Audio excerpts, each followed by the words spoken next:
پیر مختار الدین شاه صاحب یې نوم دی، مفتي هم دی ډېر خربوغه کې دی. دا یو څو ورځو کې اجتماع ده، هغه د انډیا او د یو د بل ځای نه ده. شیخ زکریا رحمه الله خلیفه دی، دا چا چې فضایل اعمال لیکلی دی، د هغه په شاګردانو کې په دنیا کې ډېر ټایم دی یو څو کسه پاتې ډېر یو پکې دی.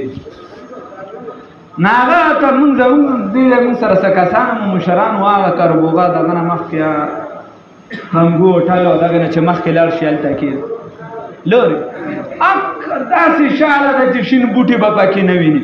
خو په اکه چې اهل الله وي، الله والا خلک وي، زړه یې جمدي وي او د الله په ذکر کې عمر تېر کړي او ټول عمر یې اخلاص سره کار کړي، ته لاړ شه هلته په اجتماع کې په لکونو خلک هغه نه راځي. هلته کې چې دې ته په عام ورځو کې لاړ شه خلک د کوم د دنیا ګوټ ګوټ خلک به تا هلته ویني پراته، ته شین بوټي به پکې نه ویني هلته. نو زمونږ سره یو ملګري و، هغه ورته وایي چې جي مشر لور مې ده او داسې پیریان میریان پرې راځي. نو هغه مختار الدین شاه صاحب ډېر ګپشپین دی، اردو پښتو دا دواړه یو شان وي، علاقه فاصله.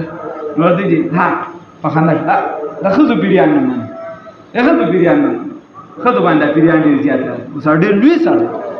نو خبره مې درته خو کله ناکله پیریان دا په زور د تعویض راځي او کله چې دی په خپله هم راځي.